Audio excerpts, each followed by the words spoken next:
Hello and welcome to another special edition of the Dhabas of Democracy, our election road trip that began in Kanyakumari and 12,000 kilometers later is in Kashmir. In fact, you might be wondering where I am right now. This is cricket capital of India. That's something that very few people know about Kashmir. At the moment, I'm in South Kashmir, which is, as a matter of fact, voting on the same day that we're broadcasting. This is the area of Pampur, and behind me, cricket bats are being made. Pampur, the entire stretch, is in a sense Willow County of Kashmir. And here, shop after shop, establishment after establishment, has the Kashmiri willow being converted into the magic that we see on our cricket fields. So I just thought I'd share that little side note. You can, of course, watch all the ground reports from Kashmir on our platform. I'm Barkha Dutt. You're with the Mojo Story. Many of you have been following our travels from Kanyakumari to Kashmir. We have, in the last 45 days, reported from 12 different states and covered 12,000 kilometers and countless parliamentary constituencies. We said we would travel by road from the southernmost tip of the Indian mainland and reach Kashmir, and we have. This is a place which has seen record-breaking turnouts, which is very interesting. It's the first election taking place since the abrogation of 370. But voting is also taking place today in the national capital, among others. You're seeing in those images there, Arvind Kejriwal casting his vote there with his family. He's scheduled to go back into jail in early June. Rahul Gandhi and Priyanka Gandhi were also among those who voted. As they've said, they have voted for the Aam Aadmi Party today, and the Aam Aadmi Party has possibly voted for the Congress. That's the Foreign Minister, Mr. Jaishankar, among those who have voted today. Now, of course, we'll keep an eye on the turn-up. It shall be interesting as we enter the penultimate phase of this election. But in the meantime, the twists and turns of this election continue. We have completely divergent estimates from political pundits. The Prashant Kishor interview to Mojo Story, and I do want to underline that we were the first to set the agenda with this interview, has literally stirred the hornet's nest. Prashant made two fundamental points to us. He believes the BJP will be back, but he also believes the brand Modi is in decline. To quote him, he said its currency has been devalued. Now, Prashant Kishor's comments have triggered a big debate. There are those like Yogendra Yadav who have a very different estimate. They believe the BJP is actually going to fall below the majority mark. And there are others who have upheld what Prashant Kishor has said. There are also those like Tejashwi Yadav who have attacked Prashant Kishor and called him a BJP agent with a BJP mindset. Our newsmaker today is Pavan Verma. He's an author, a public figure, a politician, someone who knows and has worked with Prashant Kishor very closely. They were both, in fact, ousted from Nitish Kumar's Janata Dal United for asking Nitish Kumar at that time to break his relationship with the BJP. So that context is very important as we talk about Prashant Kishor, who's been accused by Tejaswi Yadav of being a BJP agent. Pavan, thank you. As ever, the last time we were talking, you were in Kashmir and I was on the road, and this time I happen to be in Kashmir at the culmination of my journey. Thank you as ever for your time. Let me start by asking you. We'll play out some operative clips of both Prashant and Tejaswi. That interview to us, and then everybody followed suit. A lot of focus was on Prashant saying the BJP will be back. Very little focus was put on him also saying that brand Modi is in decline, and if the opposition had done a better job, then Modi could have been defeated. In fact, I think he called it a century with 6 dropped catches. What do you make of Prashant Kishor's fundamental argument?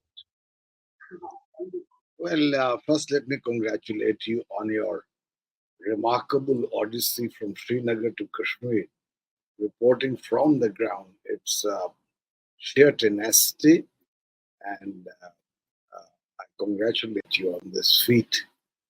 Now, as far as your question goes, I think what Prashant Kishor told you, and subsequently other channels followed, has been interpreted and overinterpreted greatly.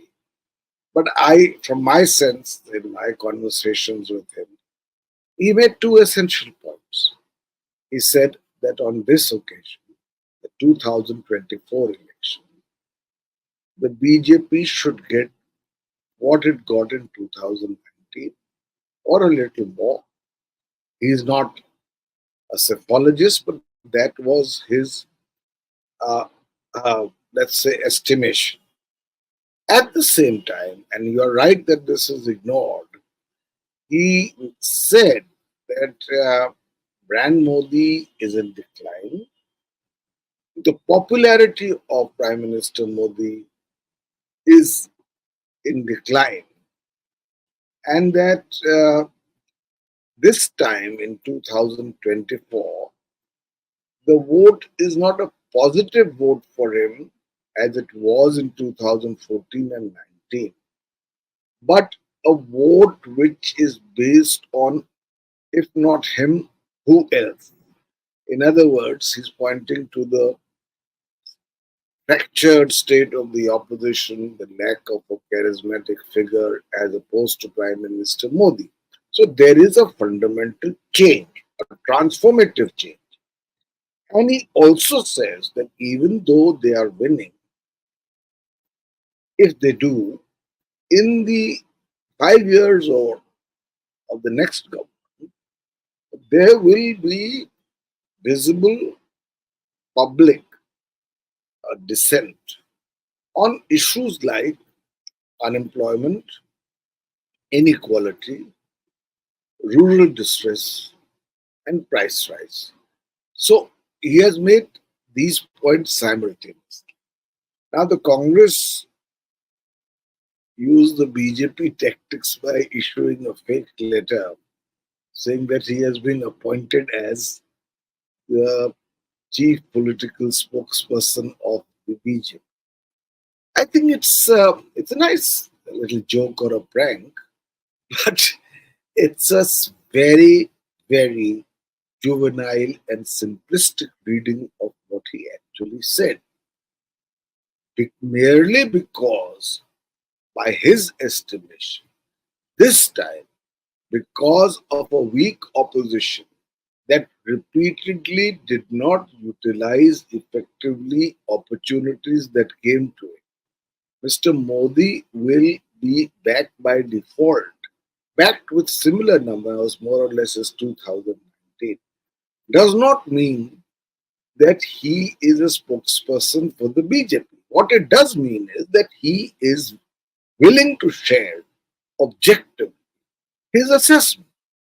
And in my view, that's fair enough. Let's play out a little excerpt from that interview. There are those who've said, okay, he's not a BJP agent. Of course, he's not a BJP spokesperson. But is he being contradictory? Is he being contradictory? So let's play out just a couple of highlights from an interview, and I'll come right back to you, Bob. BJP की 303 seat थी last time. They will improve their number. So you don't even buy this theory कि वो 20-30 कम हो. नहीं होंगे. They are improving their number. Will Mr. Modi be the Prime Minister again? उसमें मुझे कोई डाउट दिखता नहीं है. आप जो सबसे कंजर्वेटिव एस्टिमेट्स आ रहे हैं, आप उनको सुन लीजिए. योगेंद्र भाई ने एक वीडियो डाला कुछ दिन पहले, मेरे मित्र हैं, और उनके एस्टिमेट को ही मान लीजिए कि योगेंद्र भाई जो कह रहे हैं भैया वही सही है. 80 सीट डाउन. तो भी वो बता रहे हैं कि एनडीए को 268 सीट आएगा. 268, इतना प्रिसाइज तो कोई एस्टिमेट कर नहीं सकता है, लेकिन एक अनुमान उन्होंने बताया कि एनडीए को 268 सीट आ रहा है. तो भाई देश में संवैधानिक प्रोविजन जो है उसमेमें सरकार बनाने के लिए तो 272 ही चाहिए. अब देखिए ये माइंडसेट का बेसलाइन का कितना असर होता है.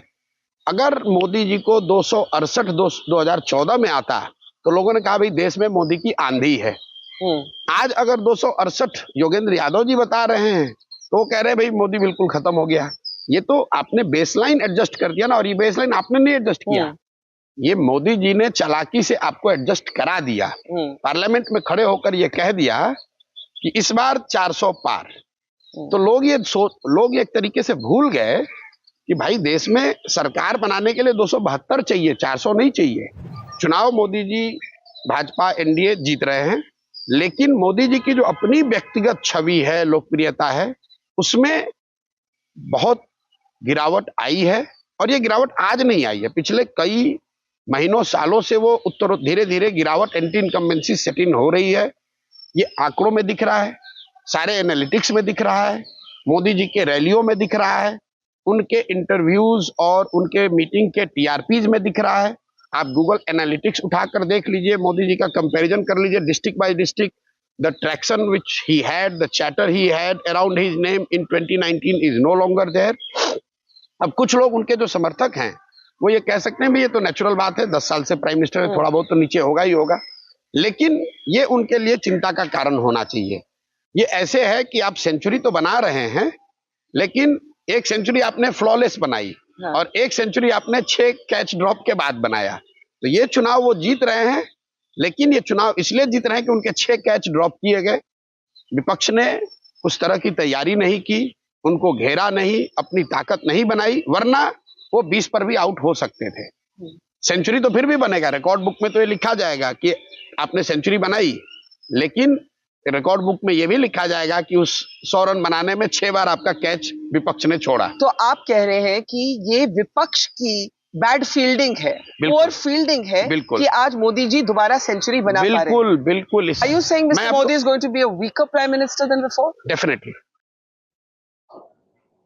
Okay, so that's I found that a very interesting sort of set of comments, Pavan, and I found it interesting that the entire focus is on his numerical forecast without on what he's saying, without any discussion or much discussion about what he's saying about brand Modi, which was quite critical. Now, let me ask you, Pavan, to decode what some have called a contradiction. They argue that BJP today equals Modi.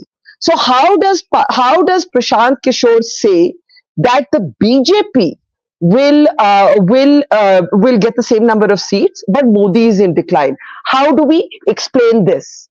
What do you say, Pavan? No, I think it's quite simple. Modi in decline. A Modi in decline may still be the choice of the voters sufficient to get an absolute majority, as compared to the options against him. So, where BJP candidates earlier won with a majority of 4 lakhs, 5 lakhs even, they may win with smaller majorities, a lakh, below a lakh, maybe in some cases thousands.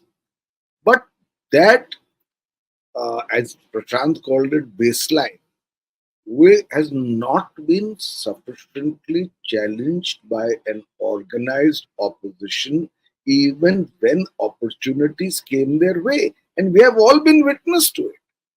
So, even if Mr. Modi's popularity is in decline, it has not yet reached the point where any alternative formation or leader's popularity is anywhere close to it. Therefore, the BJP will, in my view, win more by default than by the earlier elections, where it won on the basis in 2014 of hope, in 2019 of continuity, and so this time the ball game is different. But that will not affect the number of seats the BJP will get, because a Modi in decline is still apparently, with all the other factors, including the organization, the cadre, the messaging, and so on and so forth, still be in the position of a majority. So you don't think it's a contradiction to say Modi is weakening, but the BJP is winning? No, of course, at one level, it's the simplistic inferences that if Modi is weakening, the BJP is losing. Why do I say it's simplistic, Barkha?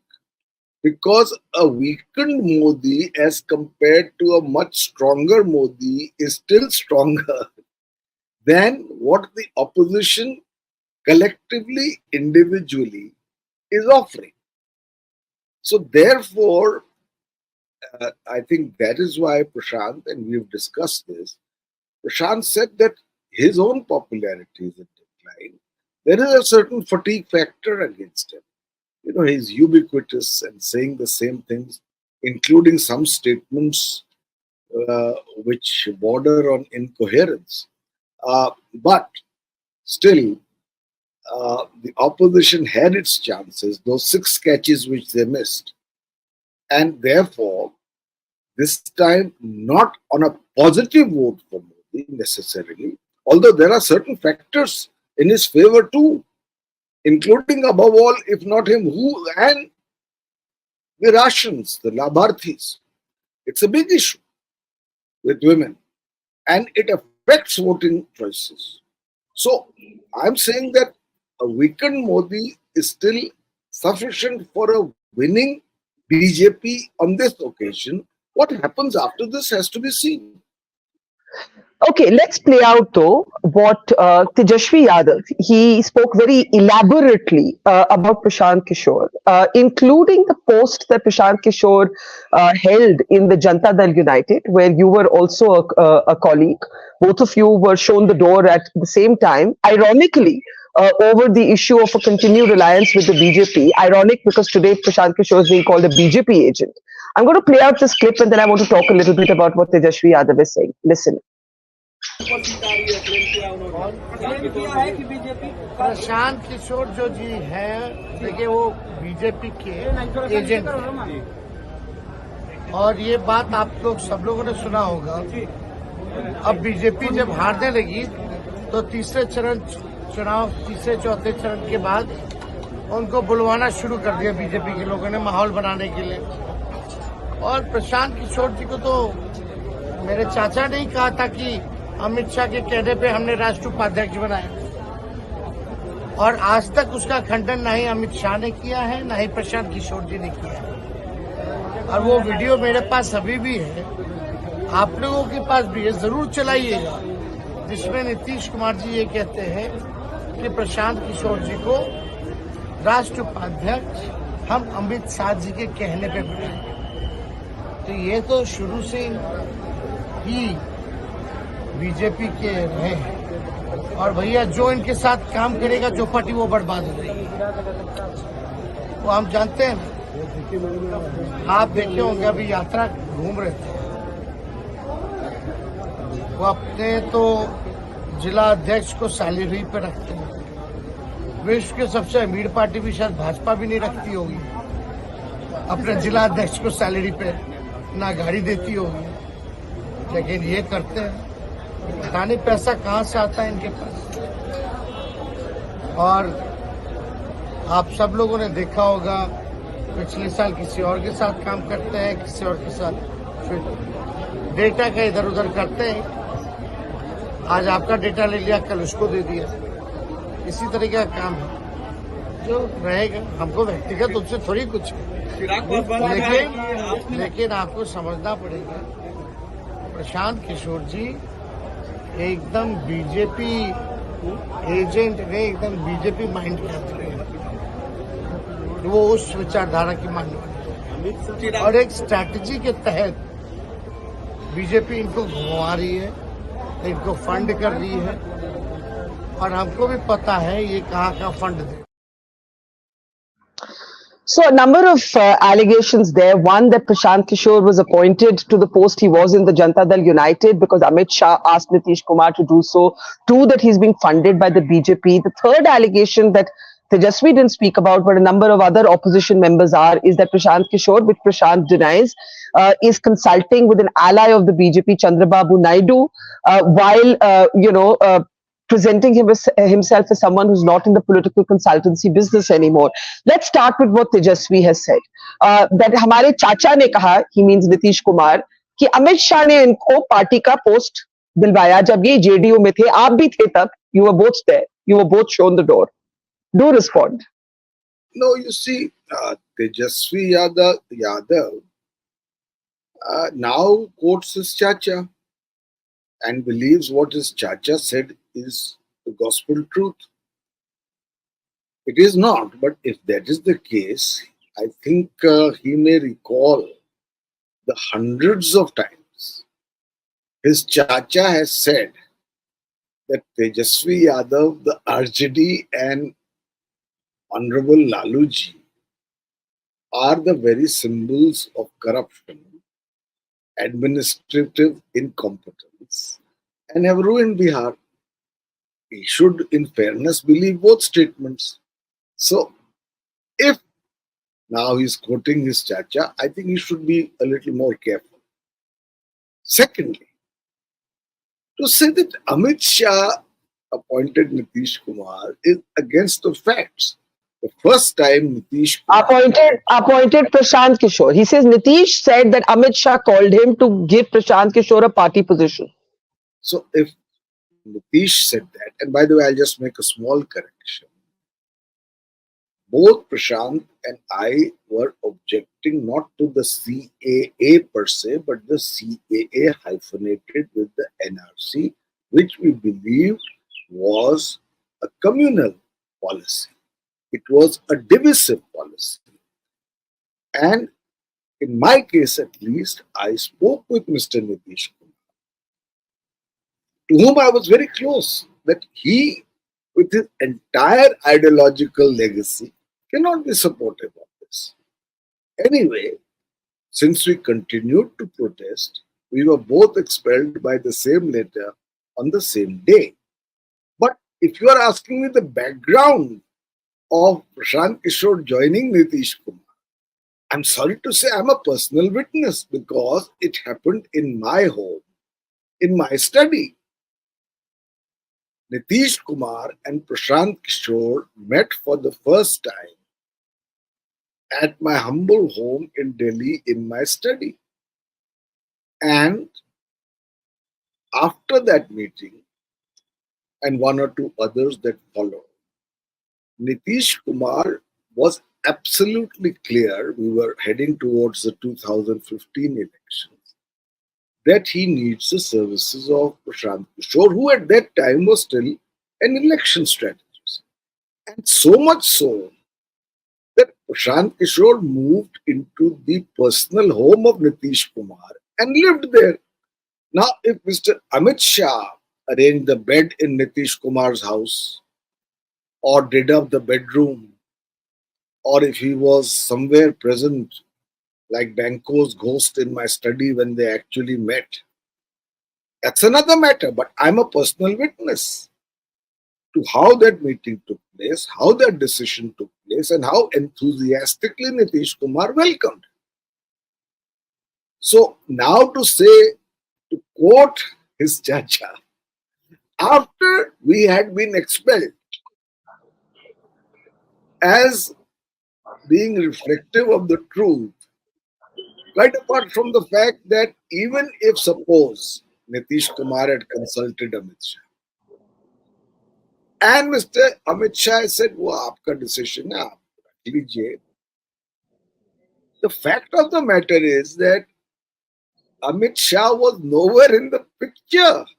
Prashant had left Mr. Modi's house. For the next 10 years, he fought elections against the BJP with a considerable degree of success. So now to say that he was a BJP agent because Amit Shah arranged his meeting with Nitish in order for him to defeat the BJP in the 2015 election, it beggars both logic and imagination.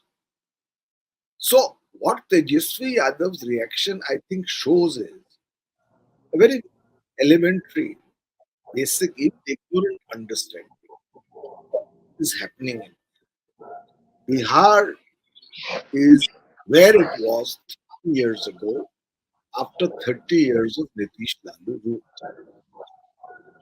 Nitish started off with premise, and now you saw what happened.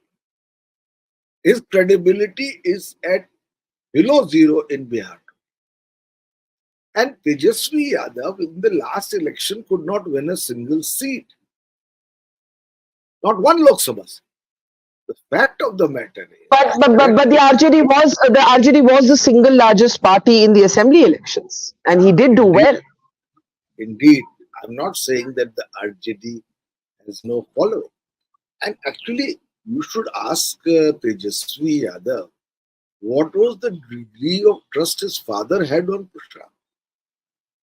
I was present at Lalu Yadav's house when Lalu Yadav told Prashant Kishor, "Aap aao hamare godi mein baitho." So I'm not going into all this. One day I'll write my memoirs. The point I'm making is that Bihar needs transformational change. It is the most backward, the poorest state now for the last 30 years consistently.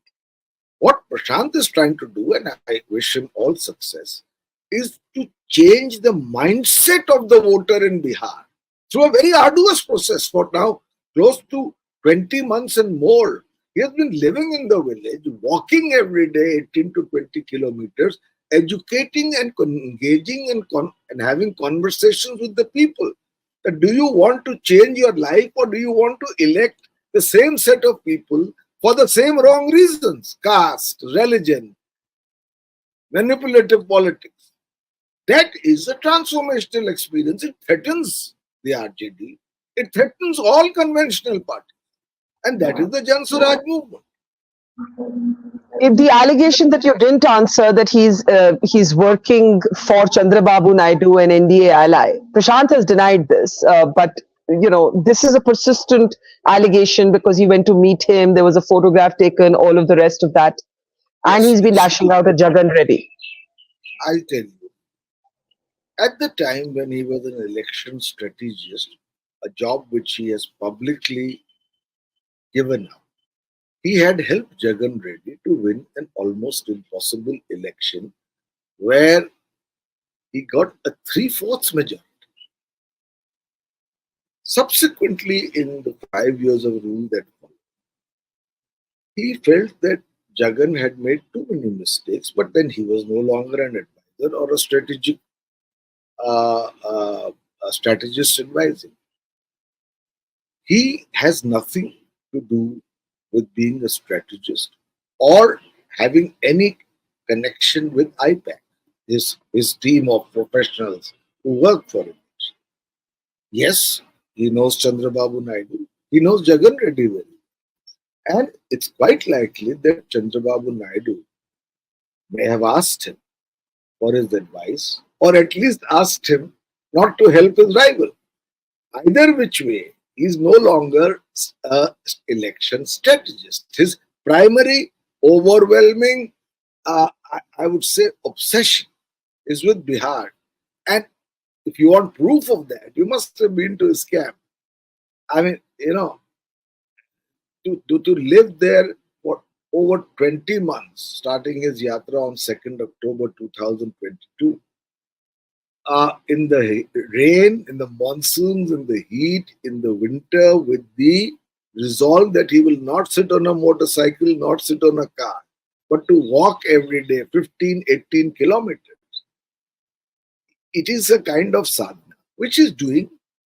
I'm not saying that it's a great sacrifice, which he is doing because at the age of 46 or 47, he genuinely believes that if he has left his earlier job, he needs to now work for that state to which he belongs, which has actually received very, very unfortunate treatment in terms of its possibilities of growth and development. Okay, let's end with a final question. We won't know what's actually happened till the 4th of June. But there are two completely divergent narratives around the election right now. One is the Yogendra Yadav narrative, which is that the BJP is going to fall below the majority mark. One is the Prashant Kishor narrative. Prashant Kishor's narrative on brand Modi, I think, should be looked at more, but isn't being for whatever reason. People have their own political biases, affiliations, convictions. Where do you, Pavan Verma, assess the election before we close, making sense of these divergent narratives? See, in a democracy, there will be divergent. And Prashant Kishor, to the best of my knowledge, has not claimed to be God. He could be wrong occasionally. But this much I know from my personal association with him, that he works very closely with data and field studies. Now, even Yogendra Yadav has most lately said that the BJP will get 240 to 260 and the NDA 35, which anyway takes it around 300. He's absolutely entitled to his point of view. Prashant feels that the figure for the BJP will be higher. Now, his is an objective assessment. I'm sure Yogendra also is an objective assessment. On 4th of June, without necessarily a sense of competition, we'll see who had read the mood better. It's not far to go. Absolutely. Just another few days. Pavan, it's always a pleasure. We will be speaking to you on the 4th of June as well. Do make time for us. On a lighter note, that study of yours where Nitish Kumar and Pavan and Prashant Kishor met for the first time has borne witness to many an interesting meeting. And I think it should be a key character in your memoirs as and when they come. No, indeed, this study has seen history unfolding, but there will be a time when the story will be told. Look forward to those days, Pavan Verma. Thank you. Always a pleasure. Thank you so much, Barkha. Take care of Thank you.